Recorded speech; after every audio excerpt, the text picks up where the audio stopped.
Political جو اہم شخصیات ہیں ان کے گھروں میں اس وقت وہ طواف کر رہے ہیں، ان کے گھروں میں جو ہے وہ اس وقت محفلیں ہو رہی ہیں، ان کے گھروں میں خفیہ ملاقاتیں بھی ہو رہی ہیں، جس میں طے کیا جا رہا ہے کہ ہائی کورٹ میں کس کو جج لگایا جائے گا، سپریم کورٹ میں جج کس کو لگایا جائے گا۔ تو اس حوالے سے پیپلز پارٹی سب سے زیادہ متحرک ہے۔ اور ناظرین آپ کو بتاتے چلیں کہ مسلم لیگ نون سپریم کورٹ میں بھی وہ 25 ججز تک محدود رہنا چاہتی تھی، لیکن پی ٹی آئی جو پیپلز پارٹی ہے ان کی خواہش پر ہی یہ 34 ججز تک جو ہے یہ معاملہ گیا۔ تو اب آنے والے دنوں میں بھرتی کا عمل شروع ہونے والا ہے۔ اس حوالے سے سیوییں جو مختلف وکلا ہیں ان سے منگوائی جا رہی ہیں اور ان سیویوں کے ساتھ ریٹ بھی طے ہو رہے ہیں، اور اسلام آباد میں تو اس وقت 25 کروڑ جو ہے وہ ریٹ ابتدائی نکلا ہے، اور اس سے اوپر جو ہے وہ بارگیننگ ہو رہی ہے کہ کتنے میں ریٹ طے ہوگا۔ اب دیکھنا یہ ہے کہ یہ معاملہ جو ہے یہ آگے جا کے کس طرف جو ہے یہ بڑھتا ہے۔ اس وقت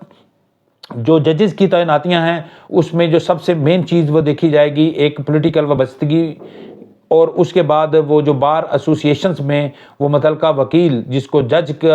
کا امیدوار ہے اس کا کردار کیا رہا ہے اس چیز کا بھی دیکھا جائے گا۔ تو اس کے علاوہ اس کی مالی حیثیت کو بھی دیکھا جائے گا۔ یہ 3 مین جو ہے وہ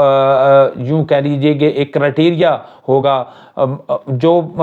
جج بننے کی اہلیت ہے ویسے جو قانونی طور پر دیکھی جائے تو وہ تو تعلیمی قابلیت اور اس کے بعد اس کی جو پریکٹس ہے بطور وکیل اس کا جائزہ لیا جاتا ہے۔ پھر وہ جو ابتدائی طور پر جو ہے ان کے ٹیسٹ انٹرویوز وغیرہ ہوتے ہیں اس چیز کا جو ہے وہ کمپیریزن کیا جاتا ہے۔ لیکن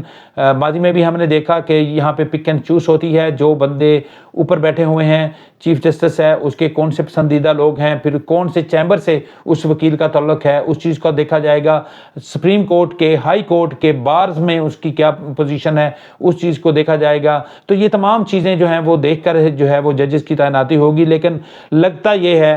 کہ یہ ججز بھی جو ہے وہ پولیٹیکل بنیادوں پر ہی بھرتی کیے جائیں گے، اور ان چیزوں کو دیکھا جائے گا کہ یہ جج بننے کے بعد جو ہے یہ کس طرح سے جو ہے ان پولیٹیکل پارٹیز کے جو مفادات ہیں ان کا تحفظ کریں گے۔ تو ایسی صورتحال میں ناظرین اگر ججز کی تعیناتی ہوتی ہے تو پھر آپ اندازہ لگا لیں کہ پاکستان کا عدلیہ کا سسٹم جو ہے وہ کس طرف جو ہے وہ رخ اختیار کرے گا۔ ناظرین پی ٹی آئی کے سربراہ عمران خان کی طرف سے احتجاجی تحریک کا کہہ دیا گیا ہے۔ ثوابی جلسے میں گو کہ اس کا باضابطہ تاریخ کا اعلان نہیں کیا گیا تھا، تیاری کرنے کا کہا گیا تھا۔ ابھی پی ٹی آئی کے جو آفیشیل جو ان کا ٹویٹر اکاؤنٹ ہے اسے عمران خان کی طرف سے یہ پیغام چلایا گیا ہے کہ کارکن اور رہنما اپنے بھرپور تیاری کریں، حتمی تاریخ کا وہ جلد اعلان کریں گے، اور جب ان کا طرف سے حتمی تاریخ کا اعلان کیا جائے گا تو کارکن اور رہنما اپنے کھانے پینے کی اشیاء، اپنے بوریا بستر، تمام تر چیزیں جو ہے لے کر وہ اسلام آباد کا رخ کریں گے۔ تو اس جو حالیہ ٹویٹ ہے عمران خان صاحب کی طرف سے اسے یہ واضح طور پر نظر آ رہا ہے کہ پی ٹی آئی کی طرف سے نہ صرف یہ احتجاجی تحریک کو جو ہے وہ مؤثر انداز میں آگے بڑھانے کی پلاننگ کی جا رہی ہے بلکہ وہ اسلام آباد میں دھرنے کا بھی پروگرام ترتیب دے رہے ہیں۔ اب دیکھنا یہ ہے کہ ماضی میں اس حوالے سے جو جتنی بھی کالز دی گئیں وہ کتنی کامیاب رہیں، کتنا جو ہے وہ اس سے پولیٹیکل پی ٹی آئی نے گین کیا۔ اس کی اگر بات کرتے ہیں تو پولیٹیکل طور پر پی ٹی آئی کو کافی کچھ انہوں نے گین تو کیا، کیونکہ 9 مئی کے بعد لگ یوں رہا تھا کہ شاید اگلے کئی سال تک جو ہے پی ٹی آئی اپنے پاؤں پر کھڑا نہ ہو سکے، لیکن اس کے بعد ہم نے دیکھا کہ الیکشن میں بھی پی ٹی آئی نے بھرپور کامیابیاں سمیٹیں۔ پھر اس کے بعد آہستہ آہستہ سے جو پی ٹی آئی کے کارکن تھے ان کے ذہنوں میں خوف تھا وہ بھی ختم ہوتا گیا۔ تو اس وقت جو ہے وہ P T I full charge ہے۔ اب دیکھنا یہ ہے کہ ان پی ٹی آئی کے کارکن چارج تو ہیں لیکن پی ٹی آئی کی جو اندرونی اختلافات ہیں وہ ختم ہوتے ہوئے دکھائی نہیں دے رہے۔ تو ان تمام امور کو جو ہے وہ دیکھ کر پی ٹی آئی نے آگے بڑھنا ہے، لیکن یہ میرے خیال میں اسی صورت ہوگا جب جو پس پردہ اس وقت پی ٹی آئی اور اسٹیبلشمنٹ کے جو مذاکرات ہیں وہ کسی حتمی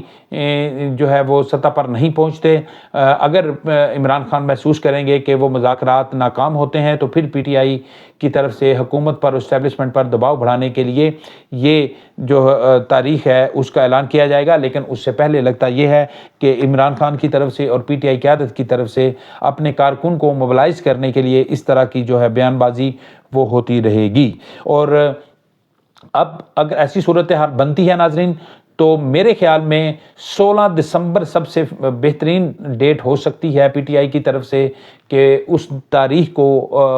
جو ہے باضابطہ تحریک کا اعلان کیا جائے، کیونکہ 16 دسمبر کی ایک تاریخی اہمیت بھی ہے 16 دسمبر کی، کیونکہ اس تاریخ کو سکوت ڈھاکہ ہوا تاریخ ہے احتجاج کی، وہ دیے جانے کا مقصد یہ ہے کہ ایک دفعہ پھر یہ توثر دیا جائے کہ اس وقت ملک میں پھر حالات ایسے بن رہے ہیں کہ ملک جو ہے وہ دو لخت ہونے کی طرف بڑھ رہا ہے۔ تو یہ ڈیٹ جو ہے وہ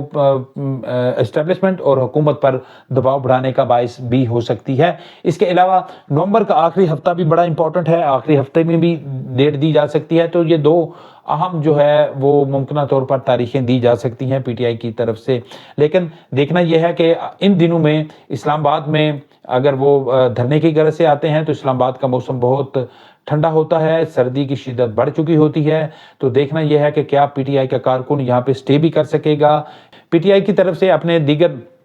جو 11 اراکین ہیں ان کو باغی قرار دیا گیا تھا، اس حوالے سے ان کے اشتہارات بھی چلے، ان کی کریکٹر اسیسینیشن بھی ہوئی، لیکن ابھی تک ان کے خلاف کارروائی نہیں ہو سکی۔ پی ٹی آئی کا جو نوٹس جاری کیا گیا تھا ان اراکین کو، ان کے جواب بھی آ چکے ہیں، لیکن میرے خیال میں پی ٹی آئی کی قیادت جو ہے وہ ڈری ہوئی ہے کہ اگر ان کے خلاف کارروائی کی تو یہ جو اراکین ہیں